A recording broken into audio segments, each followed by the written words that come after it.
ओम नमः शिवाय। आपणक प्रिय न्यूज चैनल को स्वागत। मु जयश्री। आज मार्च 4, 2026 बुधवार। आज सारा देश होली होलीर रंगरे रंगीन होइथिबा बेले सीमा रे युद्धर कला बादल एवं मैदान रे विश्वक जोश जारी रही। आसंतु नजर पकाइबा आजिर मुख्य खबर उपरे।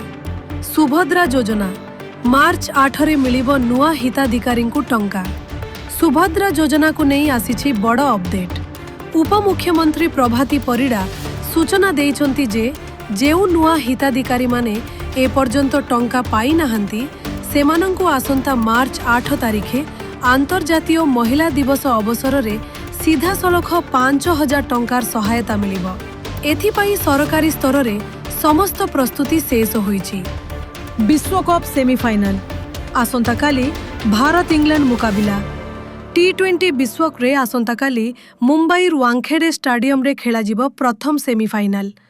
अधिनायक सूर्य कुमार यादवଙ୍କ नेतृत्व रे भारतीय दल इंग्लैंड को भेटिबा पाई पूरा प्रस्तुत।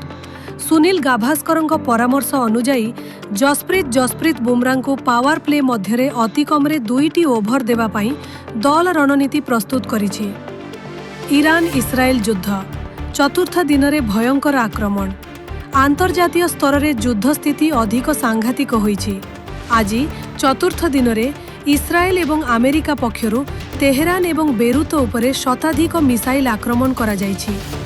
ईरान रो सर्वोच्च नेता खामेनेईଙ୍କ मृत्यु परे विश्व बजार रे अशोधित तैल दर $80 उपरकु चली जाइछि। ओडिशा रे होली पर्वर धूम। आज सारा राज्य रे होली पर्व अति उत्साहर सह पालन करा जाउछि।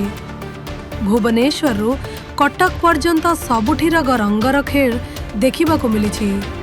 शांति श्रृंखला रक्षा पाई पुलिस पक्षरु व्यापक व्यवस्था करा जाइथिबा बेले राज्यर विभिन्न स्थान रे स्कूल एवं कॉलेज छुट्टी घोषणा करा जाइछि।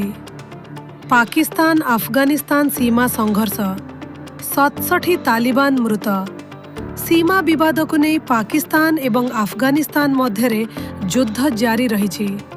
गत 24 घंटा मध्यरे पाकिस्तान सेना पक्षरु करा जाइथिबा आक्रमण रे 67 जन अफगानिस्तानर तालिबान सैन्य मृत्युवरण करिथिबा सूचना मिलिछि। अमित शाहଙ୍କ ओडिशा गस्त आसंताकाली। केंद्र गृहमंत्री अमित शाह आसंताकाली अर्थात मार्च 5 तारिख रे ओडिशा गस्तर रे आसुचंती। से भुवनेश्वर एक स्वतंत्र सांगठनिक बैठक रे जोग देबा सह विकासमूलक कार्यर समीक्षा करिवे। दुबई एवं रियाद रे विस्फोरण विमान चलाचल बाधा प्राप्त।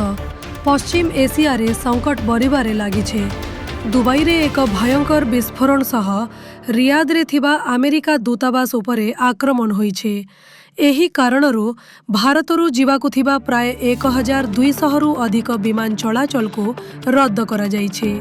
सीबीएसई बोर्ड परीक्षा स्थगित।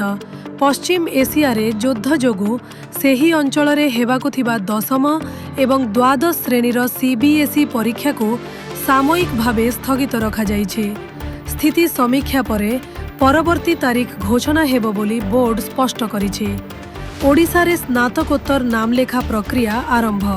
राज्यर विभिन्न विश्वविद्यालय एवं महाविद्यालय रे 2024-27 शिक्षावर्ष पई स्नातकोत्तर बा पीजी नामलेखा प्रक्रिया जारी रही।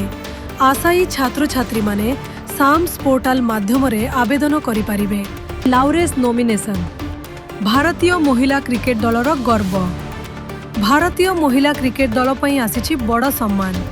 2025 विश्वकप विजय पई दल को प्रतिष्ठित Laureus world team of the year पई मनोनीत करा जाइछि। आईआरएस मामला। लैपटॉप रो मिलिला सांघातिक वीडियो। भुवनेश्वर आईआरएस अधिकारी दुष्कर्म मामला रे पुलिस को फॉरेंसिक टीम पक्षरु गुरुत्वपूर्ण तथ्य मिली। जबत लैपटॉप एवं मोबाइल रो एकाधिक सांघातिक वीडियो एवं प्रमाण मिलिथिबा पुलिस कमिश्नर सूचना देइछन्ती। पाणीपाग। ओडिशा रे गरमर प्रकोप जारी। शेषरे नजर पकाइबा पाणीपाग उपरे। आज राज्य रे खरा एवं गुलुगुली अधिक अनुभूत हेउछि। उपकूल ओडिशा रे पारद 40 डिग्री पाखापाखि रहिथिबा बेले आगामी 4 दिन पर्यंत पाग सुखिला रहिबो। एही थिला आजिर संपूर्ण खबर। मु जयश्री आपणक ठारू विदाय नेउछि। आम चैनल को सब्सक्राइब करने को भूलिबे नहीं। धन्यवाद। नमस्कार।